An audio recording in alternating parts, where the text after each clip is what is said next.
Go. Contact Hey, is. everybody. Chris and Tony back for another TigerSox review for the Blue Collar Beer We Gourmet. are. We are We indeed. are. And We are. We are. this is a little, we're a little ahead of schedule here, so we can't really speak to the most recent advances or Baseball. Are you talking disappointments baseball? in baseball. Yeah. So Yeah. um, that being the case, when we last left, When we last left, previously on yeah, TigerSox. Tony was wearing the blue bag of disappointment, It's and still sitting over here, actually. I figured I could use it for other things in life. I don't know. I don't like a recent episode of a show. exactly, just put on your blue bag of disappointment. Exactly. But today is in fact a Hoosier Beer review day. We have another beer sent to us by our good friend Chris in Indiana, Mr. Gone V6. If you want to follow him on He's a man. Instagram, this is the Upland Brewing's Teddybearkisses. Now, what I read online, it says it's warm, but it's not cuddly like a teddy bear, and this teddy bear did not come to play. If you look, actually, it's kind of a harrowing artwork on here. Yeah. Uh, Yeah. I'll let you take a look, and then I'll, as Tony describes it, I'll. It really is like a horror novel. Guy Medley, if you're saying this, you would appreciate that. I don't know how many VC Andrews paperbacks could have had this for the cover You photo. got the, But you got got the cellar light, the light, the lit doorway here, and then Yeah. the light kind of shining across a long floor to A this barren floor lone to this teddy bear lone sitting teddy all by bear. itself. It's Yeah. actually very creepy. Yeah, it is. This is a horror novel. I think it's the Snuggles bear That's it. because Snuggles. everyone. Aren't you afraid of the Snuggle bear? We all are. It's soft. I'm like, It could very well be. Nightmares. Upland Brewing is Nightmares. out of where specifically? And Bloomington, Indiana. So this is a Hoosier beer sent to us Tried and by true. Chris, and this was brewed on November of 2016.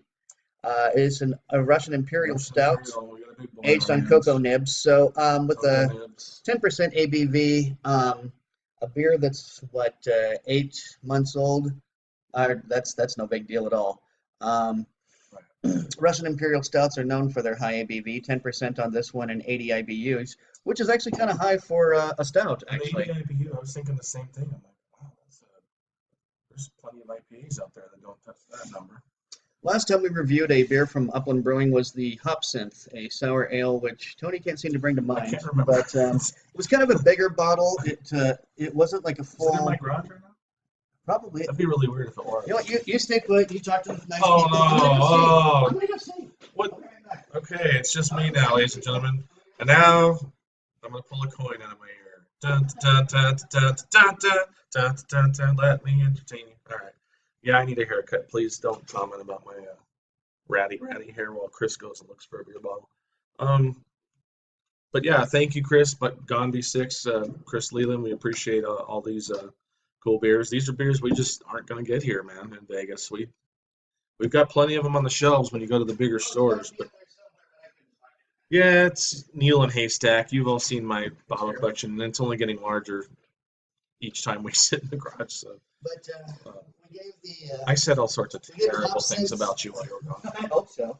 I mean, hell, what better opportunity? I actually said this is our final episode ever. Because I'm going to murder Rouse after this. Little does Chris know.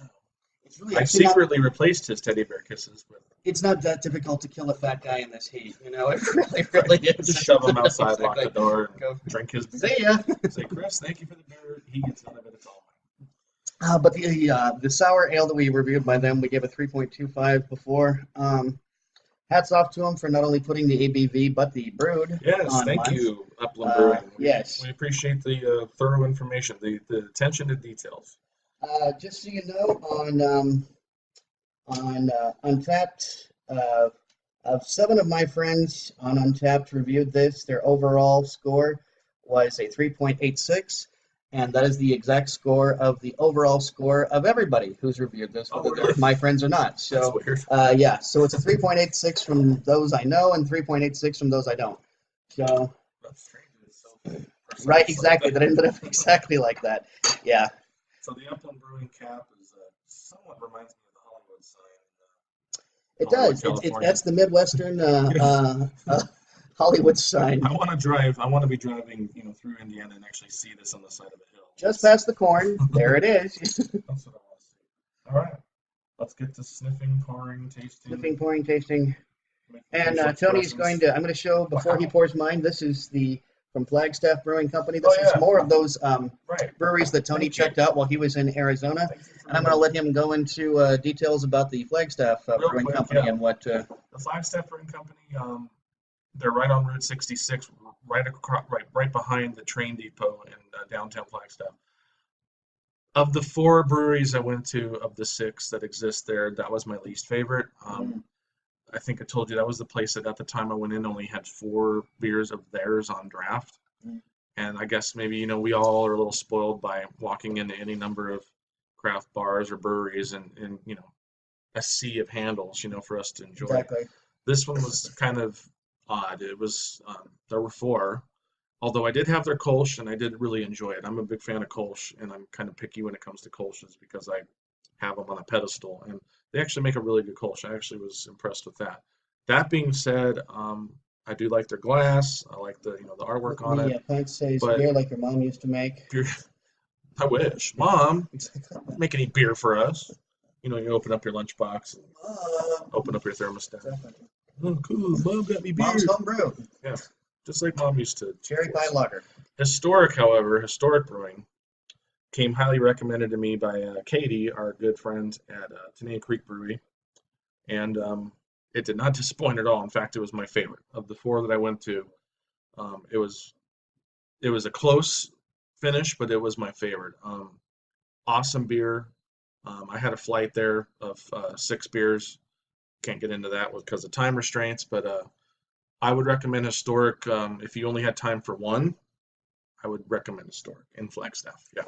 So that being said, let me pour your glass. And just a quick reminder, Russian Imperial Stouts were first brewed by Irish brewers when the Tsarina Catherine the Great was touring the United Kingdom. She was particularly impressed with Irish stouts, but thought they needed to be a little bit stronger in their alcohol content, and thus the Russian Imperial Stout was brewed specifically for the Tsarina, and now we, the working class proletariat, get to enjoy it. Yeah. So, exactly. I smell. This has like a sticky, sweet smell. Yes, it does. I smell molasses. Honestly, that's the first thing that comes to mind. It's almost like a syrupy, just like right off the tree, kind of fresh molasses. I think that's the teddy bear part of it, the sweet, the teddy bear kiss, as it were. Such a rich smell. The aroma is finally getting very a little bit inviting. Coffee. Once you get past the sweet and the bouquet starts to congeal into one over flavor or over scent. Awesome aroma. It smells almost like chocolate cookies. Yeah, like baking. Exactly, the like aroma, baking chocolate, and it just has that sweet smell like that would carry in the air if like you were making taffy, like homemade taffy, or if you were making homemade cookies, like you said. Very sweet smell. Yeah, molasses definitely stood out to me. A little bit of coffee, but for the most part, what I'm getting is sweet chocolate, molasses. Yeah, I'm really enjoying. Shall we? Will we discuss no longer and start drinking? Yeah, cheers. Definitely, please. Thank you, Chris. Cheers, Thank you, Chris. y'all. Yep. Bottoms up. Yeah. That is smooth. That is very smooth. Velvety smooth and very rich, and this is fantastic. Yeah. Wow. And now I'm starting to get the alcohol burn. It's very delayed. It's actually on the aftertaste that you get the alcohol burn. It's already on its way down your throat, and then it starts and then it's warming. Exactly. Extremely heavy aftertaste of a baking cocoa.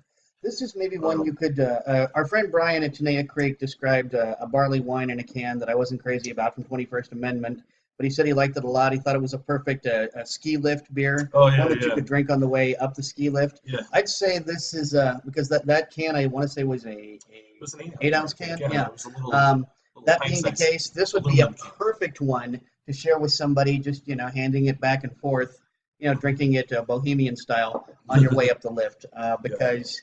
at first it's just this sweet treat, and then the warmth comes through, and you're That's like, a good way to word it. yeah. Yeah, So it's almost like the first half of the experience of this beer is a sweet treat. I like how you worded that. That's true. thank you. And then the aftertaste is just so immensely cocoa powder, like It is. baking cocoa. It's baking cocoa, and That old Hershey's container you would see in this kind of a square box your mom would use for baking, and oh it yeah, was like a dark powder. exactly. I And know just what you're talking you about. might screw up and throw it in your to make chocolate milk, and you're like, oh, I thought it was chocolate milk mix, but it's not. That's what that reminds me of, is that baking powder. And you can see there's not much of Baking a cocoa head, powder. really. That's the only reason that head is there is that I just got through swirling it. But look at that lacing. Exactly. So It's like frothy, light, creamy. It's got all that working. It's a fantastic blend. I actually seriously dig this. And even on a 112-degree day. I think I'm starting to. I get the teddy bear kisses. It's that sweetness in the first part, and then that burn afterwards. It's. I want your kisses, your teddy bear kisses. Yep. South Park reference.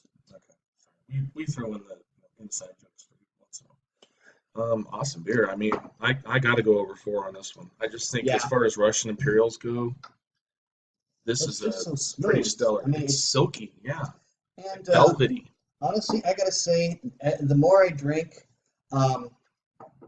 those IBUs are coming through on the aftertaste. They are. Because it's that first sweetness, but then after that goes, and you get the alcohol burn, then you get that bitterness from those hops. It's got to be a very high hop profile in this. I really wish I knew what it was. That would be interesting to find out. And like you said, 80 IBUs on the Russian Imperial Stout. Yeah, that's high. Very high.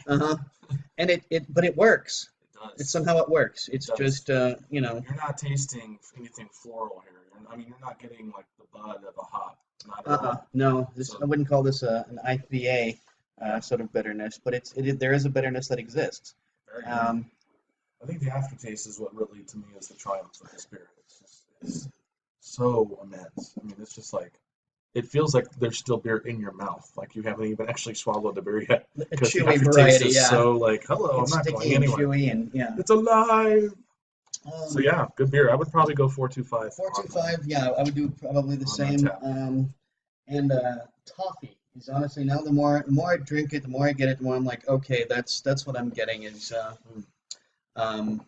in particular New England toffee. Sometimes they'll throw in a little cayenne in that toffee, so that's what this really reminds me of. If you've ever bought taffy off the side of a road somewhere going up the highway in Maine. You know what else I would do with this? I don't know if this appeals to everybody. I'd be kind of tempted to drink this again, but actually just kind of dash a little cinnamon in there and stir it up a little bit. Not a big fan of cinnamon myself, but I could see somebody else. I think that would work. I really do. Cinnamon, I think this beer might actually be like a garnish. I don't mean go to town and like salt and pepper to death, but I just think a touch of cinnamon. Sprinkling of cinnamon on the top, would be a nice touch. But yeah. Great beer. Chris, thanks, man. Thank you so much, and to Chris. all you brewers at Upland, if you see this or you guys are fans of Upland Brewing and you just haven't gotten around to this exact beer, I think Upland's going to make you pretty happy with that one. I think they brewed a good beer right here. A really good beer. Very impressive. Any other news? Tenaya Creek, our favorite haunt here in Vegas. You've heard us talk about them quite a bit. We are on Facebook, the two of us, on the Creek Geeks. If you ever want to look us up. # the Creek Geeks LV. Creek Geeks LV. We're actually we're getting a little bit of an increasing. We're getting more activity. We've got 1 minute left, but we're getting a little bit more. We're not looking to take over the world with this thing. It's just a fun little thing we do. Exactly. And it's a little bit more comments, a little bit more likes. We're getting a little bit more activity on each post. They got a stone. Well, this isn't going to air till next Sunday, so it will have already passed. So we will let you know how that turned out. But they got a mini stone takeover coming up. Until next time, drink good beer. Absolutely. Don't let your friends break the bank sending it to you. Right. And cheers. And shipping costs. Indeed. Later. Later, guys.